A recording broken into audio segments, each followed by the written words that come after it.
Halo Sobat Denok Ayu semua, terima kasih karena masih setia menunggu video-video terbaru dari Denok Ayu Novel. Jangan pernah lupa ya untuk selalu subscribe, like, and comment, agar Denok semakin semangat upload videonya. Bab 1119 Makanan Pembuka. Dimas Wu tidak merasa ragu sama sekali, dia langsung bergegas ke retakan celah yang mengeluarkan aura kengerian yang tidak terbatas itu. Dalam sekejap mata, dia menghilang dari pandangan mata semua orang. Orang-orang yang hadir semuanya merasa tidak percaya ketika mereka melihat ini.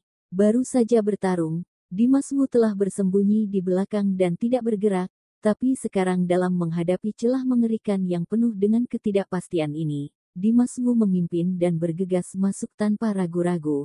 Hal ini mengejutkan dan membingungkan mereka. Tepat ketika semua orang merasa bingung, Dreamy Du mengikuti sosok Dimas Wu dengan cepat. Dia bergegas ke dalam retakan celah itu dan menghilang dalam sekejap mata. Setelah itu, pangeran ketiga dengan tidak ragu-ragu, seluruh tubuhnya berubah menjadi angin puyuh, menembus dan masuk ke dalam retakan celah tersebut, kemudian tidak terlihat lagi jejaknya. Meninggalkan sekelompok orang yang tertinggal saling memandang. Di mata sekelompok orang-orang ini, retakan celah yang tiba-tiba muncul ini sangat kuat, misterius, menakutkan, dan penuh dengan risiko. Meskipun mereka sangat pemberani, tetapi mereka tidak berani masuk dengan sembarangan. Semua orang merasa sangat takut sehingga menghindarinya, tetapi Dimas Wu, Dreamy Du dan pangeran ketiga, mereka berebutan untuk masuk. Hal ini membuat semua orang merasa aneh. Mau tidak mau semua orang merasa curiga, apa yang ada di dalam retakan celah itu. Mungkinkah mereka semua harus masuk ke sana? Jika mereka tidak memasukinya, apakah mereka akan tinggal di tempat tingkat pertama untuk selamanya? Setelah merasa ragu-ragu, banyak pemikiran yang muncul di benak semua orang. Bahkan kakak ketiga sudah masuk, tunggu apa lagi, ayo masuk bersama. Tiba-tiba, seseorang berteriak dengan keras. Begitu suara itu terdengar, dia memimpin dalam merubah sosoknya. Seluruh tubuhnya berubah menjadi pelangi panjang berwarna 7, bergegas ke retakan celah yang berkobar dengan aura menakutkan.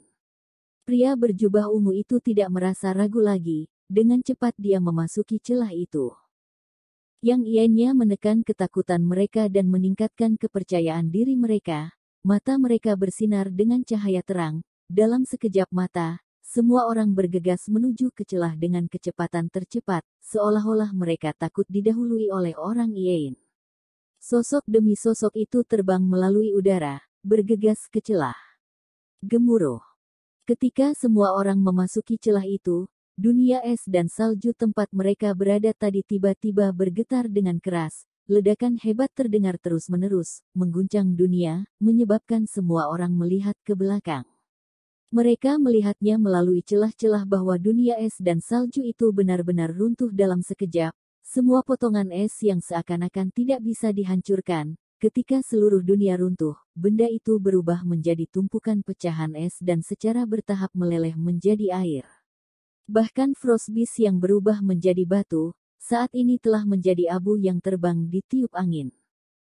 Melihat ini, semua orang tidak bisa menahan rasa terkejut mereka. Raksasa sepanjang 100 meter itu memiliki tubuh yang sangat keras, tetapi semuanya hilang dalam sekejap mata. Jika mereka tadi terlambat mengambil langkah dan tetap berada di sana, tetap tinggal di dunia es dan salju itu, bukankah sekarang mereka sudah berakhir menjadi butiran debu?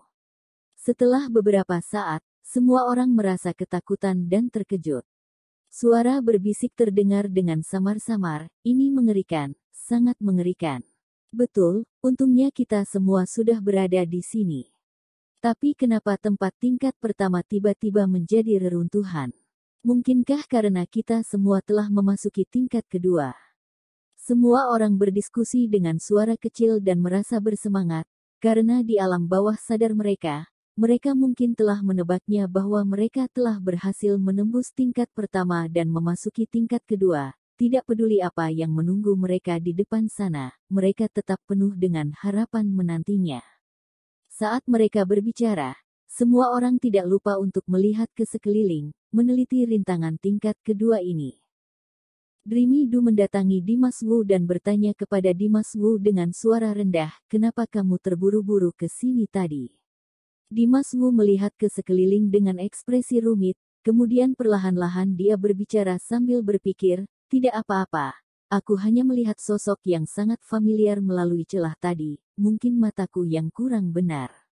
Dimas Wu memang masuk karena sosok yang luar biasa familiar itu, tapi saat dia masuk ke sini, dia sama sekali tidak bisa menemukan sosok itu. Dia bahkan tidak bisa merasakan auranya. Mau tidak mau Dimas Wu merasa ragu, mungkin dirinya yang salah. Dreamy Du mendengarkan kata-kata Dimas Wu, tidak terus mengajukan pertanyaan, tetapi dia mengubah topik pembicaraan, dan berkata dengan serius, "Apakah ini tingkat kedua dari Istana Bingshen?" "Iya, seharusnya begitu," Dimas Wu berkata dengan tegas tanpa ragu-ragu. Jawabannya sudah sangat jelas. Pada dasarnya semua orang sudah menyadarinya bahwa ini adalah tingkat kedua. Oleh karena itu, semua orang berfokus dan bersikap tegang, memperhatikan sekeliling dengan hati-hati. Seluruh ruang terasa dingin dan lembab, seperti gua tanpa dasar, dengan hembusan angin mendung bertiupan, membuat orang merasa kedinginan, cahayanya sangat redup. Semua orang hanya bisa melihat pemandangan dalam jarak 10 meter dari daerah sekitarnya. Lebih dari itu semua terlihat gelap dan tidak bisa dilihat lagi. Setelah beberapa lama mengamati sekeliling, semua orang tidak bisa menahan diri lagi untuk tidak berdiskusi lagi. "Apakah kalian menemukan sesuatu?" "Tidak, terlalu gelap di sini, aku tidak bisa melihat sama sekali." "Lia, tapi aku bisa merasakan seolah-olah ada yang menatapku." "Betul, aku juga merasakan hal itu. Aku merasa bahwa ada jumlah Renata yang tidak terhitung yang sedang menatapku, seperti menusuk di punggungku." Semua orang menjadi merasa takut, seluruh tubuhnya seperti mati rasa. Suasana di sini sangat aneh, aura berbahaya ada di mana-mana, ada kekuatan berat yang menekan semua orang, sehingga membuat orang-orang merasakan tekanan besar. Pada saat ini, tidak ada yang berani bersikap lengah. Semua orang merasa takut, hati mereka menjadi tegang, dan menunggu apa yang akan terjadi. Setelah 100 tahun, aku akhirnya berhasil menunggu sekelompok mangsa baru datang. Tepat ketika semua orang merasa ketakutan, tiba-tiba, suara serak dan keras bergema di pemandangan yang gelap itu. Mendengar ini, semua orang mau tidak mau bergerak mundur, ada ekspresi panik dan waspada di mata mereka. Suara itu terdengar seperti suara manusia, tetapi juga menyerupai iblis atau binatang buas, sangat menakutkan. "Siapa di sana? Siapa yang bicara?" Seseorang berteriak, mencoba memaksa orang itu untuk keluar dari kegelapan. Yang lain menoleh dan mengamati sekeliling, mencoba mencari tahu siapa yang berbicara. "Aku sudah lama sekali tidak menghisap darah segar, kebetulan sekali kalian datang." Suara serak itu terdengar iagi.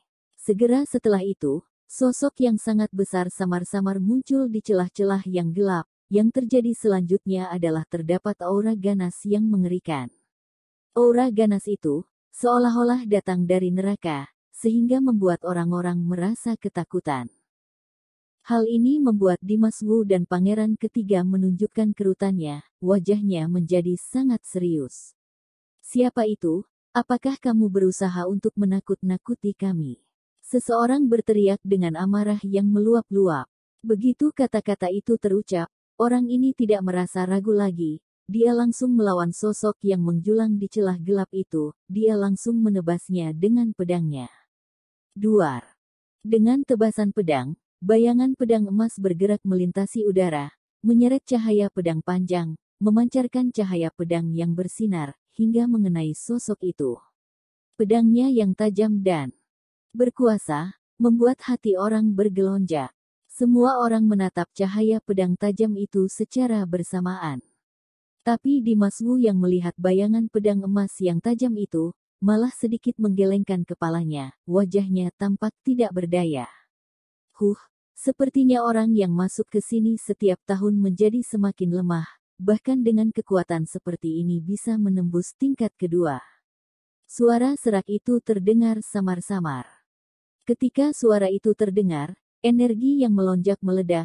Dalam energi yang kuat ini, cakar raksasa berwarna merah darah muncul, menghadapi bayangan pedang tajam yang datang dari serangan itu. Duar. Ada suara keras, cakar raksasa merah darah menghantam bayangan pedang emas itu. Ruang yang luas tiba-tiba bergejolak, bumi bergetar, gua bergetar, gelombang udara bergelonjak, akibatnya menimbulkan gelombang udara. Bayangan pedang emas langsung hancur, orang yang menebas pedang itu juga terbang terbalik seperti peluru, terpental ke atas tanah dengan keras, menimbulkan suara yang keras. Brok. Setelah jatuh ke atas tanah, dia juga memuntahkan segumpal besar darah, jelas, lukanya tidak ringan dan kekuatan rohnya mengalami cedera. Setelah melihat ini, ekspresi semua orang berubah. Tekanan di tempat kejadian tiba-tiba menjadi sangat berat. Seketika semua orang menjadi lebih bersikap serius, semua orang menjadi lebih waspada.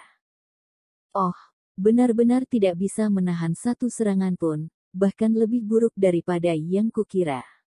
Dalam keheningan, suara serak itu terdengar lagi, nadanya penuh dengan penghinaan.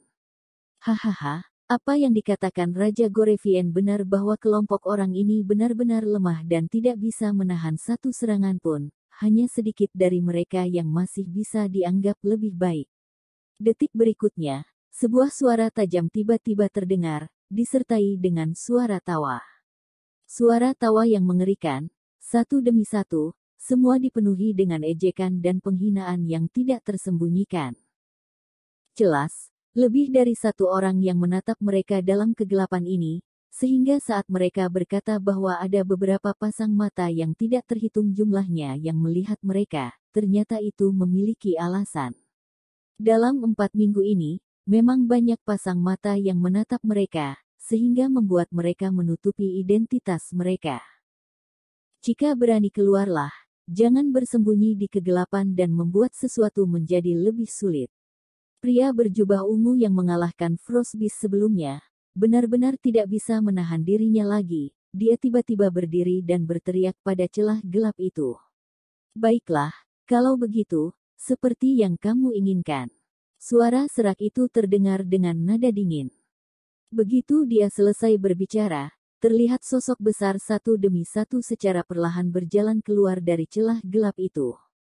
Ketika sosok-sosok itu keluar, retakan besar itu tiba-tiba tertutup, retakan tertutup, ruang menjadi lebih gelap lagi. Orang-orang melihat bahwa dalam kegelapan, sepasang mata merah darah muncul sepasang demi sepasang. Mata merah darah ini, memiliki cahaya merah yang bersinar, seperti lentera di malam yang gelap, menerangi ruang yang redup ini. Hanya saja cahaya berdarah ini, membawa aura haus akan darah yang menakutkan, membuat suasana menjadi sangat menakutkan. Orang-orang yang hadir gemetar. Bersambung. Terima kasih sahabat Denok yang sudah mendengarkan video ini. Jangan lupa like, comment, and subscribe ya. Terima kasih.